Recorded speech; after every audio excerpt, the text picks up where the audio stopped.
Hello and welcome to another episode of Daily Dip in the Unknown. I'm your host, Obi-Wan, and with me once again is Mo. Hello, Mo. Hey, Obi, how you doing today? I'm doing well. How are you?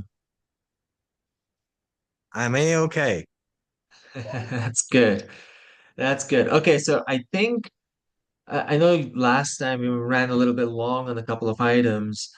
Um, I think today I might just pick up the thread on a couple of things and just get the conversation going, and then we'll see where it takes us. But as we do, we're still kind of learning, and we're still new at this, so we're kind of meandering through different topics.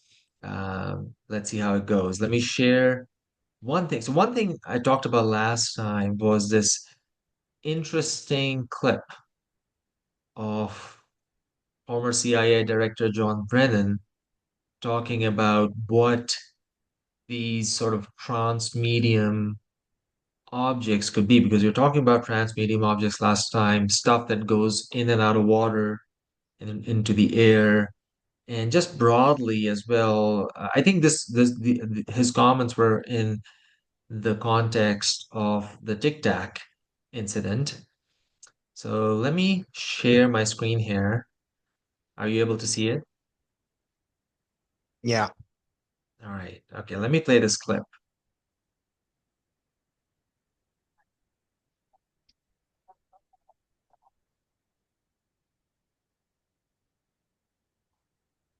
no audio. Oh, you don't have audio? I mean, Ah. I can hear the clip. Oh, I you can hear cannot? you. Oh, you can hear me, but not the clip. Ah, okay.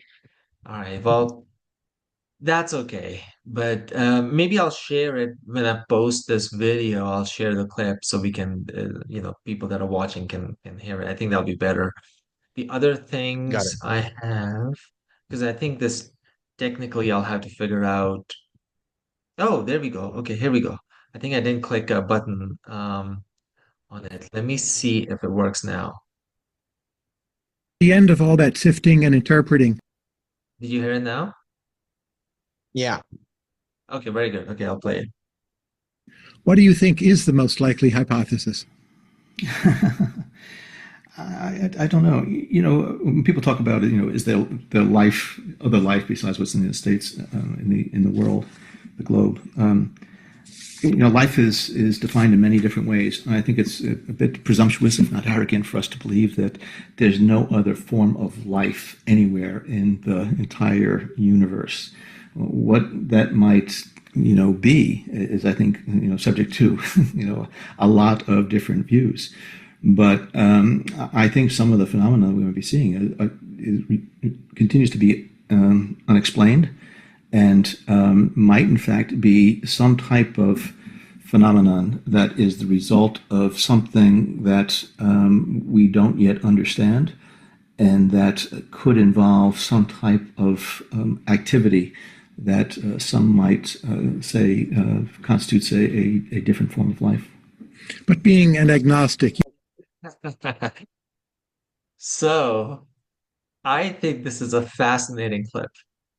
Um, he's talking about specifically some of the phenomena we observe, and then he takes this sort of meandering path to say that something that we are seeing, that some might say, and painstakingly says that it might be a different form of life. So it kind of goes along with some of the characterization that we saw from Kevin Day.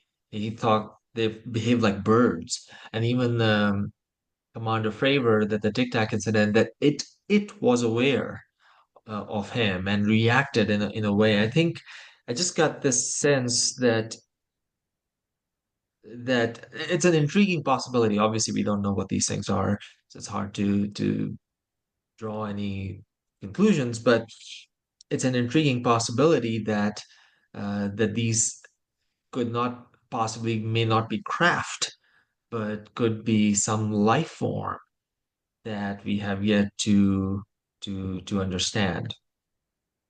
So, so I think I just wanted to start with that because I think it also sort of sets the stage for the next topic I wanted to talk about, which is just a continuation where we left last time about searching for alien signals. So, I mean, here we have Director John Brennan talking about his strong view that there is life out there. He even calls it arrogance, and that's a view that's shared by a lot of scientists. And I think there are people, some people, I think it's a minority, but some people are like, oh no, no, this is wrong. Life could be incredibly rare. And they make these statistical arguments, which I think are really not compelling at all. I think yes, we only have a sample size of one. We only know one planet there's life, but life essentially began on Earth as soon as it could, as far as we understand the conditions for life. I mean, we don't understand them fully, but as far as we know, okay, it can't, there has to be a certain atmospheric composition. You can't be bombarded by asteroids all the time. So there are certain minimum conditions. That was around 3 billion years ago or so. So a long time ago. And as soon as conditions on Earth were hospitable to life, to the extent we understand it, life basically started. Now, on the flip side, it took a long time from that point for so-called intelligent life to emerge. And I don't love using that term intelligent life because I think a lot of creatures are intelligent. Dolphins are very smart. So maybe technologically capable life or something, life that is able to make tools and technology, which may or may not be a proof of intelligence. We can get into that philosophical debate, but things that create technology is what I'm really interested in, which gets to the latter part, because there might be life in lots of places. There might be life in our solar system. We are, in fact, sending a probe to one of Jupiter's moons to see if there's life there. And a lot of people suspect that there's an ocean under, some of Jupiter's moons and this particular moon.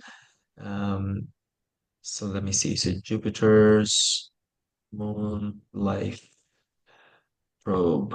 So we're sending a probe. There we go. The Clipper probe has already launched and is going to Europa, which has a large ocean under the surface. So water, we were talking about water last time, is really important to life. And Europa actually has a lot more water, we suspect, we don't know for sure, but we suspect has a lot more water than Earth, even though the moon is smaller than Earth, but the entire moon is covered, we think, with a thick ocean that's frozen at the top. And we think water is useful for life, but we don't think that this is life that will be creating technology, right? So that's why we don't detect signals. So that's why technology is important, because technology, if it's elsewhere in the universe, we should see some effect of it. We can observe it. We cannot observe bacteria on Mars, let alone another star system. So that's why I'm gonna go to that. So anyway, so that segues us into the topic we were talking about last time with the BLC um, signal. So, that's another way of looking for life, is looking for life using these techno signatures, some kind of technical side effect that we can observe from the satellite imagery and the wavelengths that we can scan in the sky. And this is what we observed. So this is the BLC signal from Proxima Centauri b. It's a planet that's pretty close to Earth. And this is what it sounded like once converted to sound.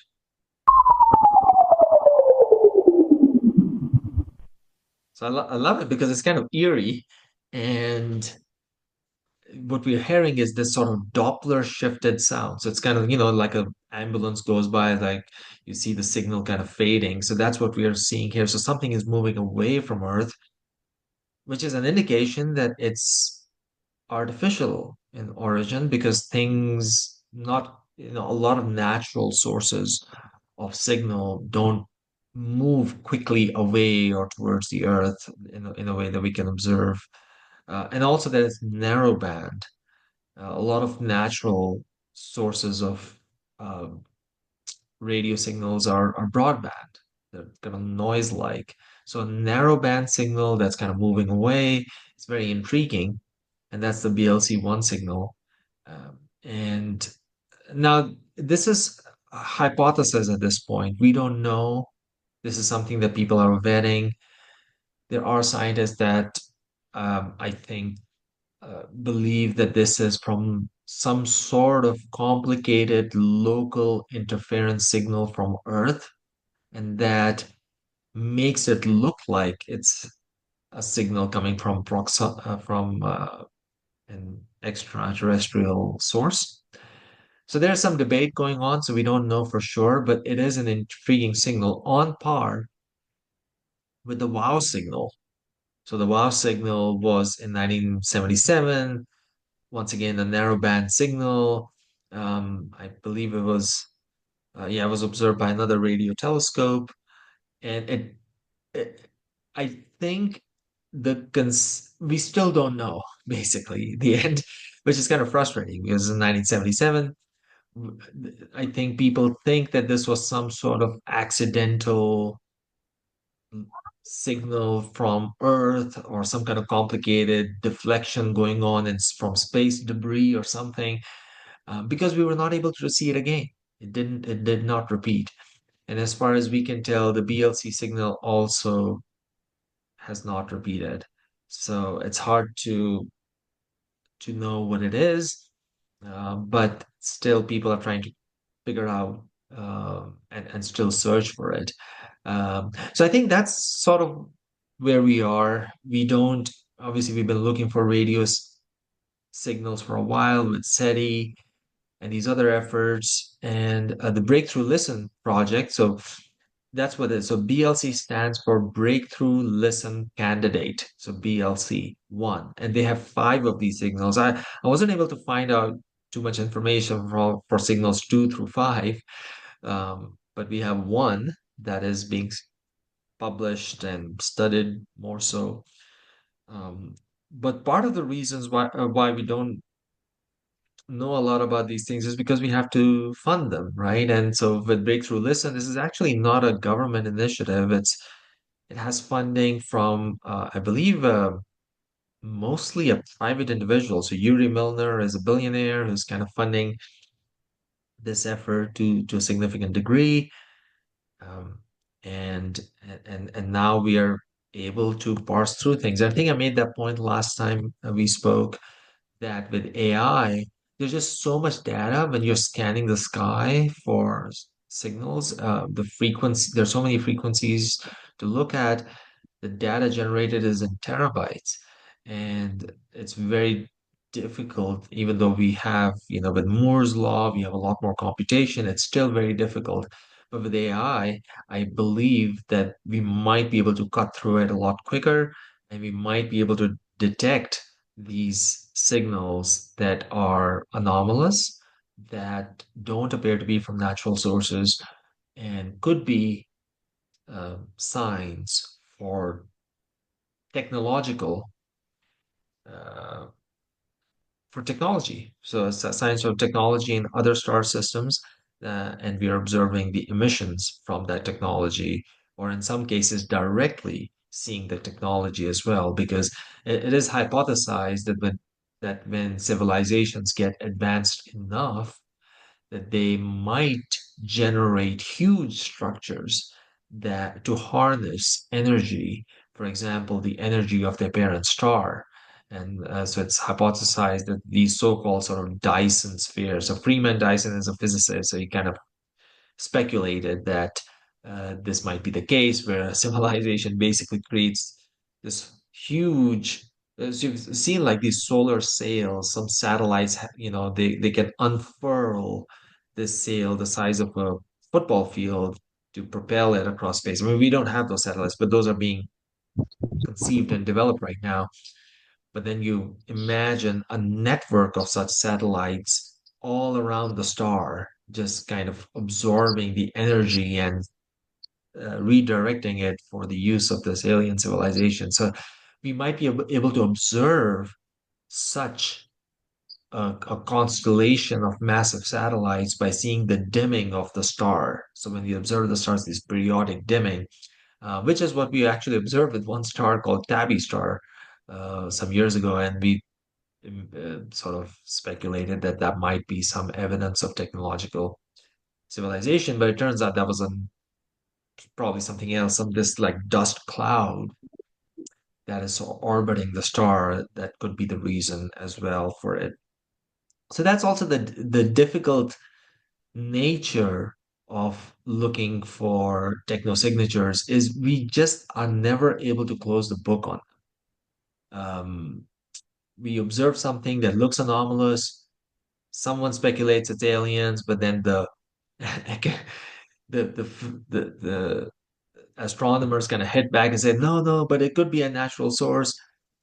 But we are never able to confirm it, right? Because the observations are limited, our satellites are limited. Sometimes we don't see the signal again at all. So we basically just fight it out in these published papers, but we're never able to get that proverbial uh, smoking gun or that, that confirmation that, oh, yeah, we looked and we can see that there's a cloud of gas orbiting the star rather than a Dyson sphere. We don't have that. We don't have that level of confirmations. We're just stuck in this point where we're just arguing academically about what is observed. And as our technology gets better and as these our satellites get better, maybe we'll be able to get confirmation. But I kind of want to leave that door sort of like slightly ajar for the possibility that someday maybe the wow signal that we observed in 1977 that we pretty much all the consensus view is that it was not a techno signature. Maybe it was. Maybe we were wrong. So I just want to point out that this is not case closed on any of these things. We just don't know.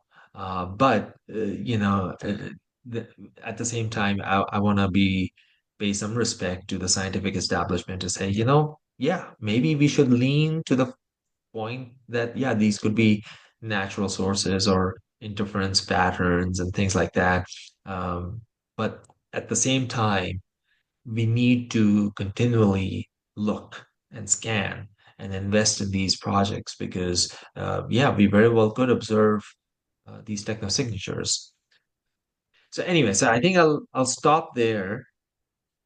So what do you think about that sort of meandering journey that I just took us on? Yeah, very interesting. So for me, I think one of the baselines, if I were to look at this, holistically, is whether or not we're having enough collaboration, or maybe a better way to phrase that would be, do we have enough structured collaboration between all the different communities that are actually viewing this data, because the data doesn't nobody has access to the data all the time. This is only possible if you're using technology in a collaborative fashion. The arrays, the satellites, all of the tools uh, have to be, and all the data has to be shared in a structured way. And maybe that's one of the reasons, one of the hindrances, bottlenecks, if you will, to understanding Yeah. the data.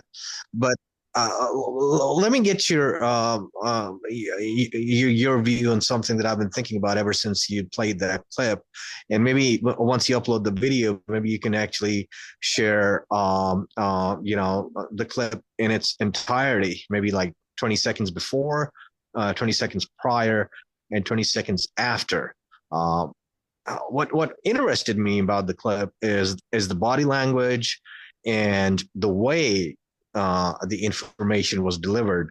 Now I'm no Sigmund Freud, but I think there was a very noticeable, palpable pause when he was almost as if he was choosing the words when he was describing um, this phenomenon. And I don't know if that's how he normally talks.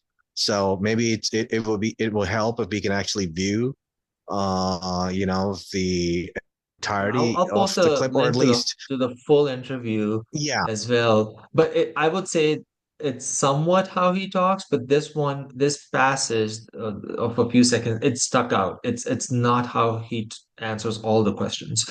He was definitely being very deliberate. This was not an off-the-cuff remark. He was painstakingly choosing his words. Yeah. So this brings me back to everything that we've been hearing from the very now motivated community supporting disclosure, is that we keep hearing this word, controlled disclosure. It's like a it's the unspoken reality, the unspoken truth uh, about this whole thing, is that uh, it's going to happen, but it's going to be controlled. Now, I wonder if this is all part of the caveat that's been agreed between the different channels, or different modalities of uh, people that have access to this information, or access to the way it's going to be disseminated into the public realm. But notwithstanding, what I think is very important about this is that he used the word different form of life. Now, that would recommend to suspicion that people are saying, or at least the intelligence community, assuming, of course, he was representing them, is saying that this is all a different life form. And don't think of this in terms of spacecraft, or ships, or vessels, or things. But then I have a question, and the question is, why is everybody who's so far come forward with information, namely Grush and Lou and all the other people, why do they keep telling us about crafts and then bodies as a separate entity? Well, why aren't the two merged? The things that we've been hearing from the community is that they're definitely traveling in these craft. These are not, um, uh, you know, uh, uh, this is not a one unit thing. Then there's definitely forms of transportation, and they are apparently transporting beings or bodies. And Same thing with Bob one of Lazar, the right? yeah, Bob Lazar, exactly. And they keep, one new word that has been added to the whole UFO vocabulary, if you will, is biologics. So organic life form traveling in encapsulated, highly advanced means of transportation, um, having something to do with their, trans medium, or trans dimensional accessible. They have access to trans-dimensional travel, apparently. That's Mr. Greer and some of the things that he's telling us about. So definitely a lot of overlap when it comes to what uh, you know what Brennan's saying and what the disclosure community is saying. What Carl Nell said a couple of weeks ago at the SALT conference, he said, Colonel Nell, he said that these are definitely, definitely not from this world. And the inference that I have about what he said was that this is intelligent. Number two, highly sophisticated, and number three, not from this world. So, and he also said he accepted the fact that this has been an ongoing thing. So Yeah. when I hear the gentleman talk in this clip that you shared with us, and the palpable pauses, the deliberate choosing of words, uh, I kept thinking that he's trying his best to, you know, make the information available to a degree where it would not recommend to suspicion that this has been something that they know from a very, very long time. Hmm. Yeah, I agree. And that's part of the fascinating thing about this topic, which is now called ufology. It has become an ology, like biology and a lot of other ologies. But that we have this sort of diversity of hypotheses and testimony. We have craft, we have life, we have transdimensional. We have this sort of zoo of speculative theories about what this could be, and that makes it a little bit difficult. I mean, it makes it fascinating, but it also makes it challenging. I mean, it'll be one thing. I mean, we just need one, right? Undeniably, We undeniably fascinating physics involved. Yeah, we just need one real as evidence. It'll be interesting if everyone kind of zoomed in and they all had the same story, but they don't. And we have there are some things that Well, that's feature more partly, prominently, yeah, and I like the think that's disc. partly got to do with Yeah. them. Is they and them, and every time this happens, they or them, they react to our presence. They, I mean, at least what I've heard from the uh, some of the things that we've heard about recently, some of the incidents, especially the Nimitz, and let's just say the last decade, is they do not harm our military um, hardware. That includes planes, ships, so on and so forth. And number three is that they leave no artifact, nothing. So it's the only thing that I think is deliberate about the whole incident is that they do not wish to be, they do not wish to make contact, um, uh, unless it's accidental contact, and they do not wish for us to know that they are here on purpose. If that's what it is.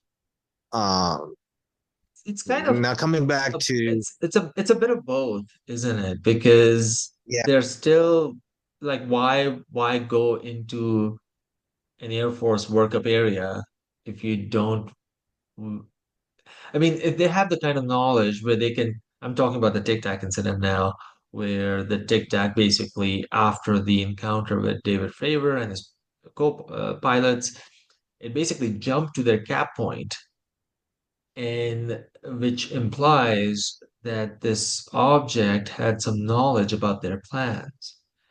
So if it had knowledge about their plans and it did not wish to interact, it could have stayed away. But it didn't. It was in the area. It had the ability to basically disappear, right? So the Commander Fravor describes that it as soon as he cut across the circle to meet the Tic Tac, get very close, it basically just like poof disappeared. If it had the ability and it was clearly aware of Dr. Fravor for, oh, sorry, Commander Fravor, Dr. for minutes, it could have disappeared right away, but it didn't. It was basically mirroring his movements, getting into this dance, and then kind of poof disappeared. So it's kind of a Yeah. little bit of both. It's not that it doesn't wish to be seen. It has the ability to not be seen, but it chooses to, whatever it is. And then, but it doesn't go further and make contact. So we're left with this mystery that we can't answer. So we have to pull on each thread individually because they don't all intersect. So what the former CIA director is talking about isn't really intersect with what Bob Lazar is talking about because they're talking about crafts with beings. Grush is talking about biologics. That's a little bit different. And maybe it's not exclusive. Maybe both are happening. Maybe there is this other kind of life. Maybe there are also crafts. Maybe we are being visited by this diversity of um, approaches, crafts, as well as maybe there's life living on Earth that we don't know about. So it just makes for this fascinating yarn that we like to delve deeper into because it is the unknown. I totally agree. And you made a very valid point there about, reference about the Tic Tac incident. I totally agree. That puts to rest my argument. But then I have a question. And my question is, if they are aware of our plans when it comes to sophisticated military missions, uh, is this all a test? Are they gauging our intelligence uh, as as opposed to us, you know, calibrating, gauging them? Is it the other way around?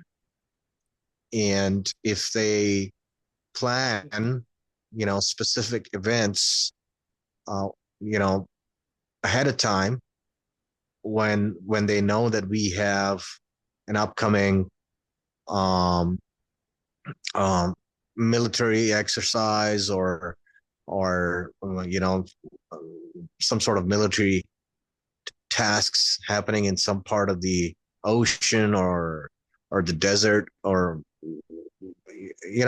wherever. Would this mean that they are actually gauging or studying what we have in terms of arsenal when it comes to fighting somebody? I mean, Yeah, that would like open up so many questions. But definitely, I agree that it's if they wanted to, they could remain hidden and have that layer of obscurity. But it's almost as if deliberate, um, you know, allowing a deliberate act of giving us a glimpse into uh, their their technological prowess, if you will, and then you know um, giving us a glimmer in an otherwise dark night, and then just going away. yeah. And I think that's makes it difficult to kind of understand. But I think the behavior that we observe in these incidents. Now, of course, there's a lot more that we're not talking about, right? So there's all these abduction testimonies and other things that are point to maybe different things. But if you take them, the tic tac and the stuff that was happening on the East Coast, uh, as well with these uh, objects being in the air while the pilots were training, if we take them at face value, it it it's a little difficult to understand what it might be.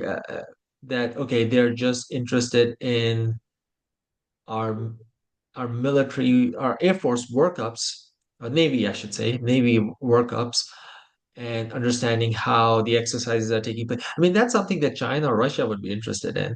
I don't know why an extraterrestrial civilization would go to that. Maybe they think that this is the most powerful Navy on Earth. But if you kind of like battle plan it out, like if you think that, oh, this is some kind of reconnaissance type, yeah, maybe there's some validity to that. We know that there's been a lot of sightings of these things over nuclear installations in the past, decades ago. I haven't heard of any compelling recent incident.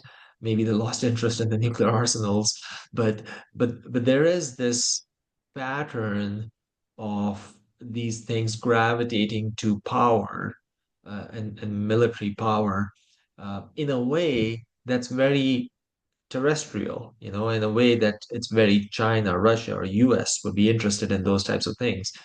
Uh, but anyway, I think as we are coming up on time here, maybe I'll just kind of land this plane and say that okay, there's a lot of mysteries here, which makes it fascinating. There's a lot of different threads to pull.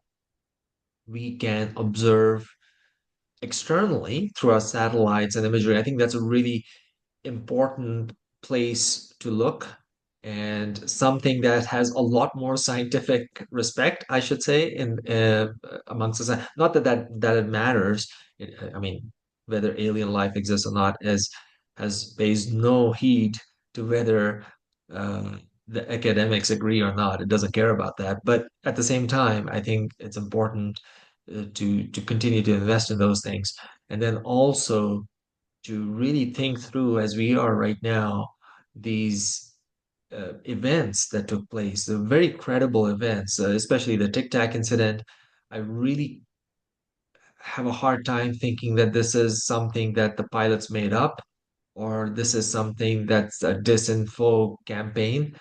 If it turns out to be that in the future, I'm like, okay, I really don't know how to read people at all. But my sense right now is like these pilots are telling the truth. They saw something, they're shaken up by it, and Or we maybe need everybody's to telling the truth. maybe there's just a lot going on. There's not just one thing. Yeah, maybe, and I'm just going to interject here for a sec. Uh, I know we're closing up on time, so I'm going to leave something here as food for thought. Maybe the scientific community and the disclosure enthusiasts and the intelligence community are all saying the truth. And maybe Brendan is right. Maybe there's another form of life that you were talking about the meteor incident and the genesis of life.